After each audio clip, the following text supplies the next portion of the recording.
du livre et bienvenue pour ce nouvel épisode de C'est lundi que lisez-vous. Donc aujourd'hui je suis dehors, on est dans le nord, ça fait 2 jours qu'on a du soleil, donc c'est extra. On en profite, je vous montrerai tout ça à la fin de la vidéo, je vous ferai un petit plaisir de générique ensoleillé. Donc voilà, donc la semaine dernière je vous quittais en disant que je lisais les enquêtes d'Enola Holmes aux éditions Nathan. Donc bon, je suis pas très contente de ma semaine parce que j'ai pas beaucoup lu. J'ai mis un peu de temps à le finir celui-ci, pas qu'il soit forcément pas bien. C'est juste que je sais pas, c'était pas le moment de le lire. N'empêche que c'était une très bonne lecture. Je m'attendais pas à la fin, franchement, je pensais pas que c'était ça. Donc c'est une bonne intrigue pour un policier jeunesse. Très bonne intrigue,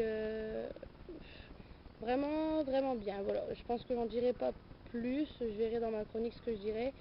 Mais bon, j'en ferai pas une grande éloge parce que j'ai aimé, mais sans plus.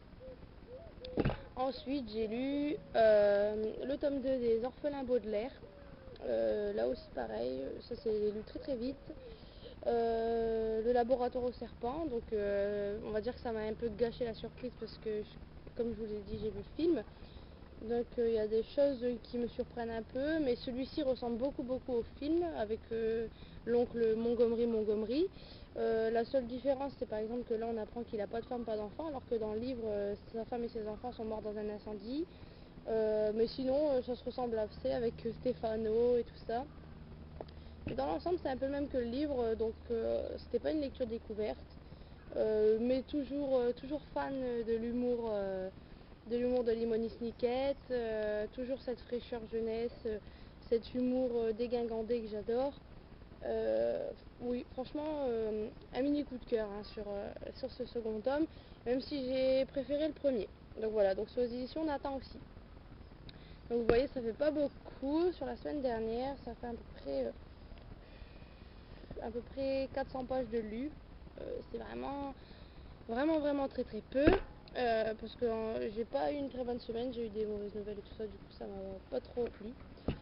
Donc là je suis en train de lire le Da Vinci Code de Dan Brown. J'en suis à plus de 200 pages. C'est juste au moment où il sort du Louvre pour aller à la banque. Zurichoise, je sais pas de bêtises. Bon là franchement je me fais un petit plaisir, j'aime bien l'univers policier, la recherche. Bon bah forcément quand on a vu le film on peut pas s'empêcher de mettre les acteurs à la place des personnages, et c'est bien parce que ça donne une image. Bon c'est vrai que ça laisse pas assez place à l'imagination, mais bon il y a plein de petites choses qui sont différentes du film. Pour l'instant j'aime bien, ça se lit assez vite. En plus de ça c'est écrit assez gros. Faut vraiment que je le finisse, je vais essayer de le finir aujourd'hui, même si plus de 300 pages, il va falloir que je m'y mette ce soir je pense, jusque ce soir, parce que demain je passe à la bibliothèque, ça fait 2 semaines j'y ai pas été, même 3 semaines je pense, je suis un peu en manque. Je vais aller faire mes réserves, parce qu'à partir de la semaine prochaine, je pense mercredi, on va partir pour à côté de Bordeaux. Je suis trop pressée, même s'il fait du soleil ici, le soleil de là-bas me manque un peu, ça fait 2 ans qu'on n'y a pas été, enfin bref. Donc je vais aller faire mes réserves. Donc voilà, en ce moment, voilà. Plus fort que Grisham, plus machiavélique que Pérez Revers, découvre Dan Brown, le nouvel auteur à lire absolument. Bon, par contre, c'est vrai qu'autour de autour de la sérénade qu'il y a eu autour de cet auteur, au niveau de l'écriture, je trouve pas que ça change des masses de ce que je lis habituellement. Bon, c'est sûr que ça change du young adulte, mais je veux dire, il n'y a rien de vraiment fabuleux dans sa manière d'écrire. Je pense plutôt que c'est dans les découvertes qu'on fait, parce qu'on apprend plein de choses sur l'histoire. Par exemple sur les Templiers, qu'en fait ce sont les chevaliers du prieuré de Sion. Pour ceux qui ne connaissent pas, c'est bien. Tout ce qui est autour de l'occultisme. Donc voilà pour le Da Vinci Code de Dan Brown. Je vais m'empresser de le lire pour enfin le terminer, puisque ça fait un moment que je veux le lire. Ensuite, je ne faillerai pas à mon envie qui est de lire sur le Nil d'Agatha Christie. Agatha Christie, c'est ma révélation de cette année, de cet été plutôt. Ça fait un moment que je devais le lire. Pour ceux qui ont suivi mes vidéos, vous savez que j'ai eu un réel coup de cœur pour 10 petits nègres. Mort sur le Nil, j'ai choisi Mort sur le Nil parce que j'ai vu le téléfilm qui était passé, je pense, en direct 8 d'Hercule Poirot, qui est le monsieur sur la couverture. Donc pressé de le lire, je pense que je vais mettre quand même un certain temps parce que bien qu'il fasse seulement 250 pages, le livre de poche a fait ça en extrêmement petit. Les mots sont les uns sur les autres, alors j'ai horreur de ça, mais bon, comme c'est des vieux livres, souvent la plupart du temps ça fait ça, donc c'est pas la peine que je chipote. Voilà, Agatha Christie, Mort sur le Nil. Alors, et là je m'excuse les filles de LC parce que là je vais faillir à ma tâche qui est de ne pas lire trop à l'avance quand on fait une LC, mais là c'est plus fort que moi, le mystère, l'attente se fait trop longue, il va falloir vraiment que je lise le tome 2 de Cité des Ténèbres, parce que là franchement je ne tiens plus, je veux savoir ce qui va advenir de Jace, de Clary, maintenant qu'ils savent ce qu'ils savent, parce que je ne veux pas spoiler le livre. Je veux savoir si Jocelyne, la maman de Clary, va s'en sortir, sauf que le vent passe, voilà. Je veux savoir tout, je veux tout savoir.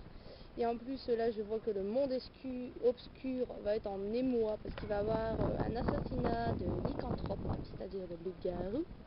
Et donc une inquisitrice va venir farfouiller dans les décombres et dans les profondeurs des chasseurs d'ombre de New York. Une inquisitrice qu'on dit, insensible et austère. Imaginez un peu la femme, parce que déjà les frères, je sais plus comment on dit, frères du silence, je pense. Les frères du silence sont pas mal dans leur genre, un peu flippant, là, qu'ils arrivent à lire dans les pensées. Donc je pense que celle-là va être encore pire. Surtout quand c'est une femme, moi je trouve que c'est pire quand c'est une femme, personnellement. Donc le livre fait à peu près 520 pages, c'est 50 pages de moins que le premier tome. Et c'est écrit en gros, donc je vais vite le lire. En plus ça peut changer, donc je ne promets pas que je vais le lire, même si j'en ai très envie. Parce que demain je passe à la bibliothèque, et à la bibliothèque souvent je prends des livres sur le coup que j'ai envie de lire à fond, et du coup quand je rentre chez moi je bouscule tous mes plans, donc on verra bien.